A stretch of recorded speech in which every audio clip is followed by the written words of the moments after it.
Hello, my name is Brendan Collado, and this is my ISTE standard project for my technology and education class.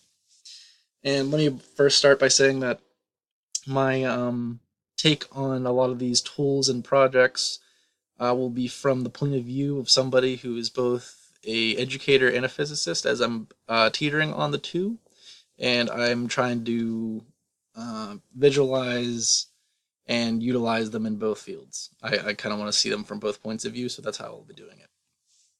So without further ado, the first one is learner. And for this one, I chose the RU SWATs that we did in class. And what these were um, essentially templates. And with these templates, we would analyze different tools for the projects we used. Um, and with these templates, we had resources, as you can see on my screen. This is just a small screenshot of a part of one of mine. We would try to gather necessary information from it, and we would try to figure out the different uses, um, and the strengths and weaknesses, and the dangers of all the tools that we used. And it was very helpful. I think, if anything, I will always use this in the future, no matter what I'm in, whether I'm in education or physics, as it allows to just kind of analyze anything that you're doing. This is a bit of the odd one out for this presentation, as in the end, I don't think it has any weaknesses. I think it has only strengths. There's only good that can come from these, as you just analyze a tool and make sure that it's something that you either want or need. And it's a very good tool that we used, and I learned a lot from it. And it is very much so a perfect fit for the learner standard. So absolutely. Next one is leader. And I figured for this one, screencast was perfect. As screencast allows you to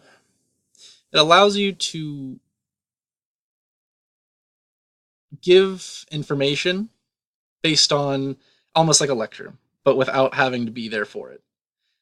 I think it is perfect because it allows you to show people vital information. It allows you to teach people. It allows you to do many things, a very broad array of things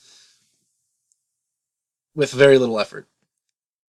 And what I mean by that is that you don't have to really do much. You don't have to, like I said, you don't have to be there. You don't have to like really create a whole lot. I mean, it really depends on what you're doing. But Screencast, as I'm using right now, in fact, and this is a screenshot on the screen of just of the one that we did in class, and I actually have a video here that I will show in a sec. Um, that it allows you to record anything, uh, and both video and auditory, as you can see, and it allows um, for a lot of, like I said, a lot of different uses.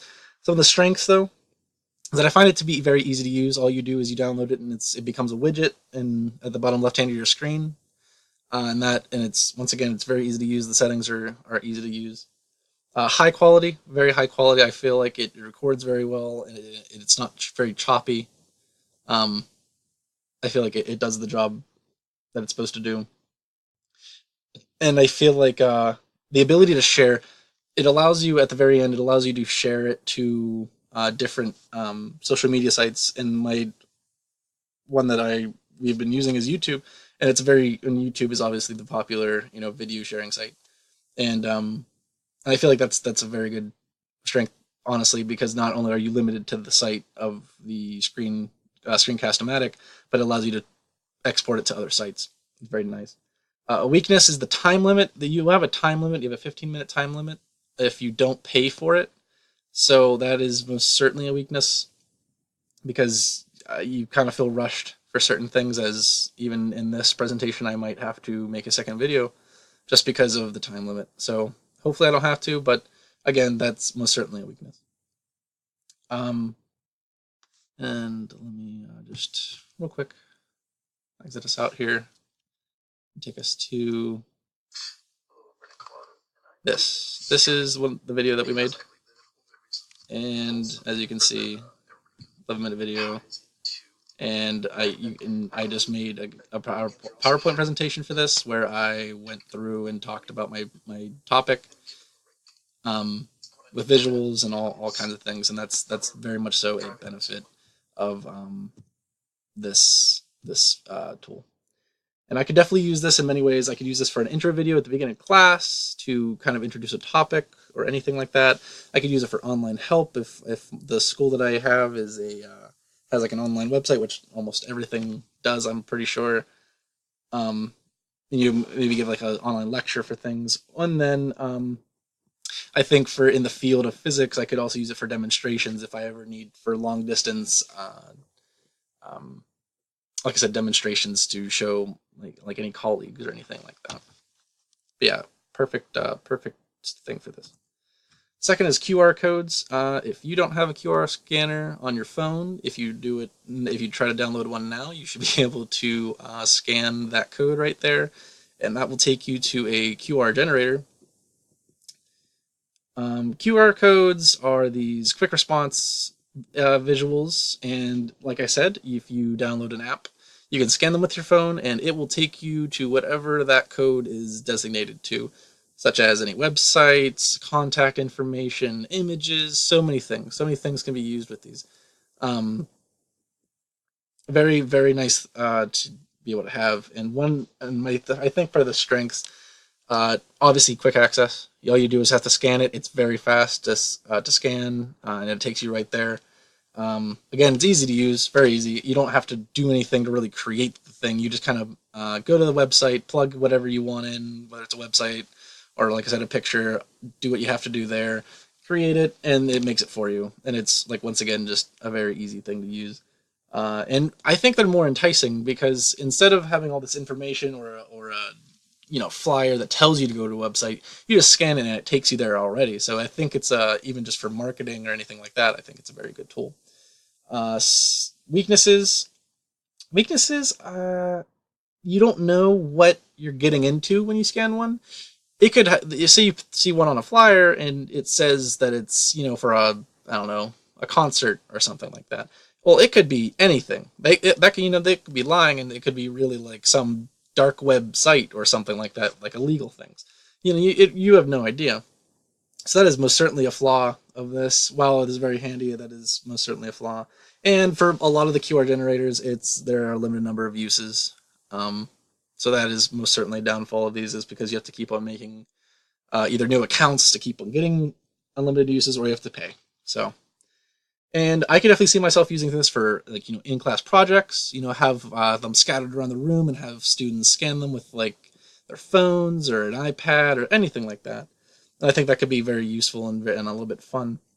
I could use them for homework. I could even post something online, and have them follow these QR codes, or I could even just give them a sheet and have them follow QR codes on their phone instead of, telling them to go to a site and such, whereas instead I could just give them a QR code and they can scan it and it'll be easy.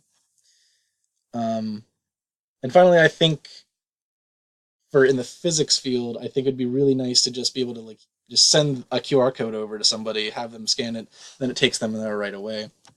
Depending on what it is, sometimes it's easier to send links, but I definitely think QR codes have a place um, in a lot of stances. So I definitely would love to use these in the future.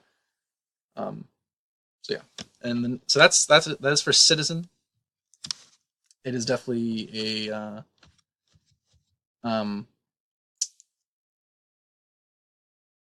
essentially allows you to interact a lot easier, I guess. Collaborator. I have most certainly picked Google Drive for this. Google Drive has many, many, many applications in which you can collaborate with other people and form projects using it. And on my left here, I have I think this is, which one is that?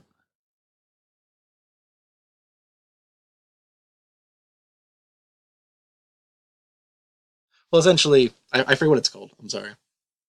There's a plenty. This is essentially one that allows you to make quizzes, things like that. And on the right, it's essentially an Excel, like Microsoft Excel, but for Google. And what these allow you to do is you can have groups, and they allow you to sign on all at the same time onto the same project, and you can all work simultaneously, and you can see each other's edits, and you can see each other's work as you go, and it's very, very handy. And this definitely helps for obviously a collaborator as you collab with other people. And strengths for sure is easy to work in a group. That is number one. It is the pretty much like sole purpose of these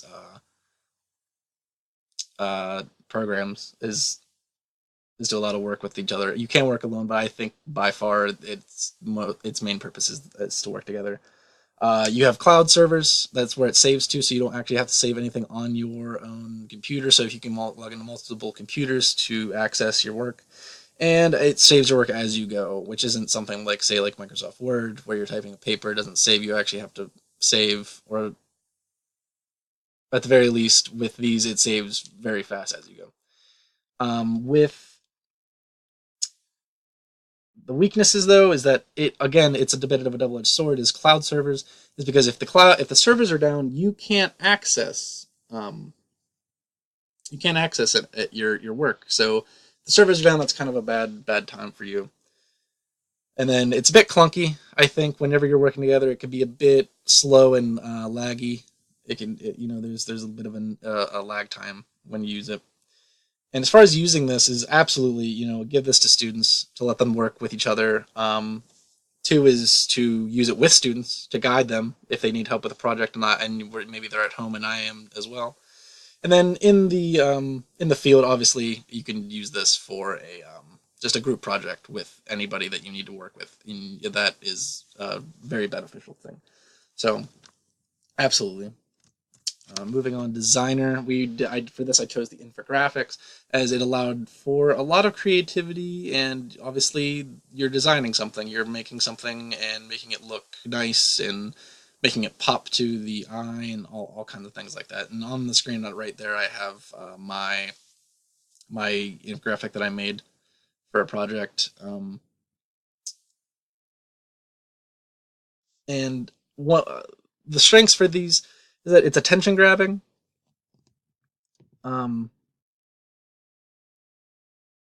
You're supposed to make it look like it's entertaining, and you're supposed to make it bold and colorful, and it grabs the attention of people. And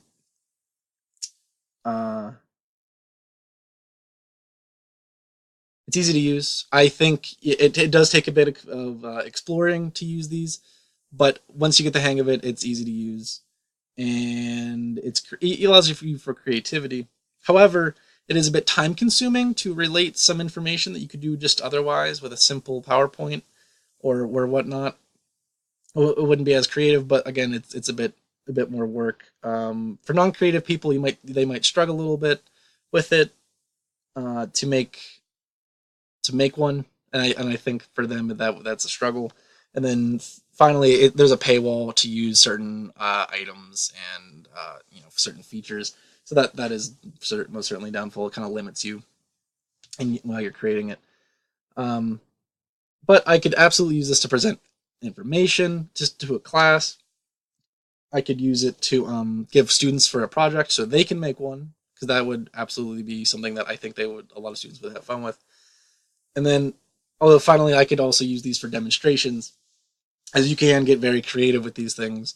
And when, say, you have a meeting with some of your colleagues, you can use this as to show some demonstrations and show some interesting facts and stuff. Next is facilitator. And I chose rubrics for this, and I feel like that's pretty obvious, as it allows you to kind of give your students a lot of feedback, and it gives your students a lot of